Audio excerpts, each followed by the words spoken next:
វ័យក្មេងនិងចាស់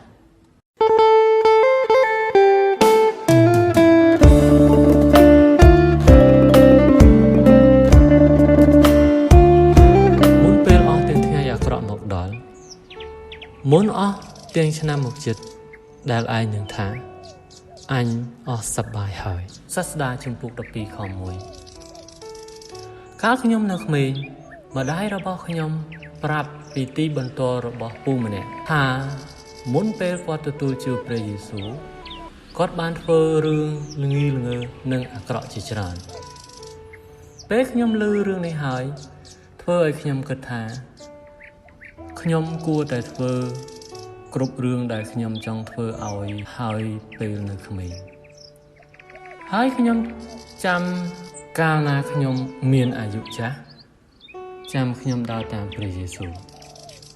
សស្ដាយជំពូក12ហាក់ដូចជាចង្អុលបង្ហាញពីភាពងីល្ងើនៃគំនិតរបស់ខ្ញុំប៉ុន្តែ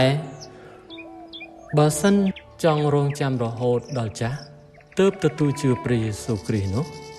គ្រូប្រដៅទូមានយើងថាក្នុងគ្រាដែលឯងនៅក្មេងនោះចូលនឹកចាំពីព្រះដ៏បង្កើតខ្លួន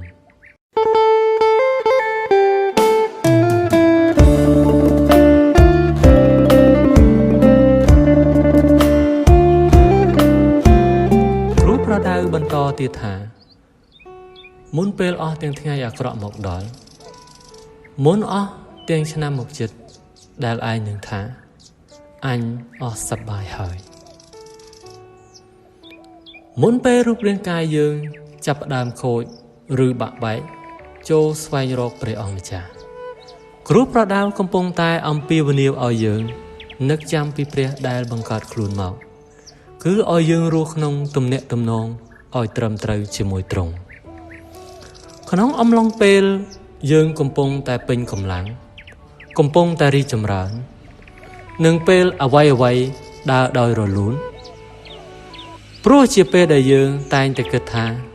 ខ្ញុំមិនត្រូវការព្រះជាការពិតណាស់យើងងាយស្រួលក្នុងការវិលទៅរកព្រះឬអំពាវនាវរកទ្រង់ក្នុងពេលដែលជីវិតជួបវិបត្តិប៉ុន្តែយើងគួរតែស្វែងរកទ្រង់គ្រប់ពេលវេលាកាលៈទេសៈទាំងពេលគ្មានវិបត្តិពីព្រោះអត្ថន័យនៃជីវិតដ៏ពិតប្រាកដគឺចេញពីការទំនាក់ទំនងត្រឹមត្រូវជាមួយព្រះអធិការសូម្បីតែរបស់ល្អៗដែលទ្រង់ប្រទានមកយើងមិនអាចមានអំណាចជាមួយវាបានទេបើយើងមិនមានទំនាក់ទំនងត្រឹមត្រូវជាមួយព្រះជាម្ចាស់នោះ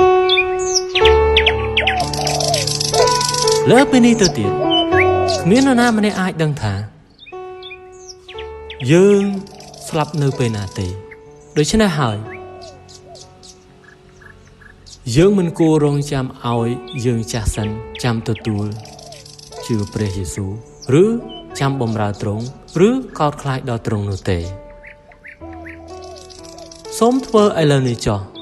ចូលនឹកចាំពីព្រះដ៏បង្កើតខ្លួនក្នុងគ្រាដែលឯងនៅក្មេងមុនដែលអស់ទាំងថ្ងៃអាក្រក់មកដល់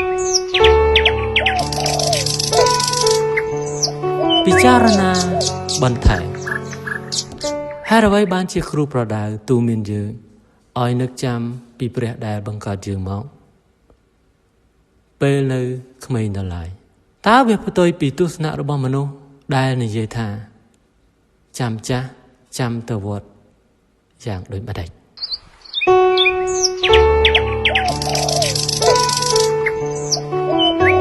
ព្រះអង្គអើយសូមមានបន្ទូលទៅកាន់មនុស្សដែលមិនទាន់ស្គាល់ទ្រង់